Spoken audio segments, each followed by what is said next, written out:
Why would families of homeless people allow them to be homeless? I was 12 when my dad begged my mom to let him be homeless. You see, my mom was working 80 hours a week, and it was their millionth argument about how my dad does jack shat all day and needs to start pulling his weight. Up until this point, I barely knew who my mom was, just that she was the only reason I was alive. As for my dad, I thought he was a superhero. A superhero that does nothing but drink beer and watch recorded NBA games from the 80s, that is.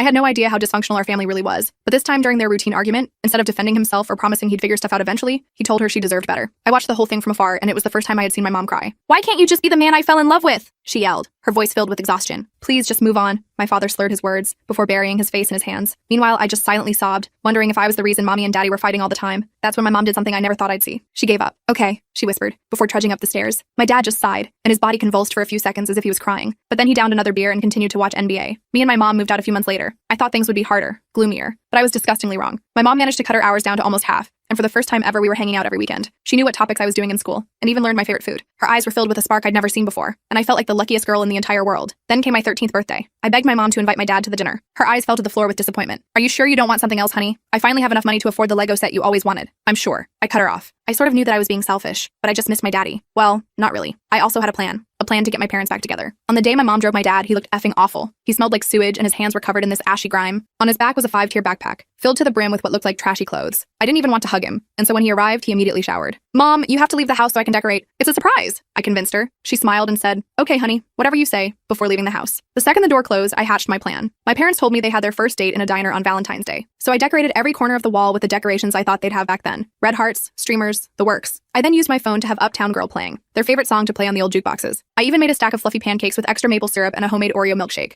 because that was their go-to order. I didn't even invite anyone else to come. So by the time I was done, I woke my dad up from his nap and called my mom to come home. They both entered the kitchen at around the same time. I expected cartoonish love hearts to fill my mom's eyes, for my dad to take my mom's waist and waltz around the kitchen, both falling in love all over again. But instead, my mom pinched the bridge of her nose. "Oh, brother," my dad muttered, before opening the fridge to look for a beer. "So are you guys getting back together now?" I yelled, my tone cheery and naive. They sat me down on the couch. "Honey, our separation was never because of anything you did, and I'm sorry that you ever thought that," my mom said. "But Mom, why can't we just be happy together?" "Listen to your mother," my dad interrupted. But I didn't want to. Why should I listen to her? She made you homeless. Of course, looking back, I completely regret how I reacted. At the time, I was simply just saying the first thing that came into my 13-year-old mind. But instead of getting mad, my mom just smiled. "I'm sorry, honey, but let's enjoy your birthday." I was pretty stubborn on doing anything but enjoying it. And that's when she pulled out the Lego Creator Expert roller coaster set, aka my dream gift. Immediately, I was distracted and became immediately engrossed into building. Yes, I was later diagnosed with autism. So while my dad kicked his feet up on the table and tried to load up old NBA recordings, my mom helped me. It was like I hadn't even said anything before. She always gave me so much grace. We were an hour in when I noticed a weird smell coming from the living room. It was like vinegar and plastic. My mom went to check it out. I heard a scream. When I ran in, I saw my dad wide-eyed, like a deer caught in headlights. In his hand was what looked like a burnt spoon, and in the other was a loaded syringe. "Please leave me alone," he pleaded, and proceeded to shoot up the entire thing right in front of me. The rest of the full story is on my channel and linked below.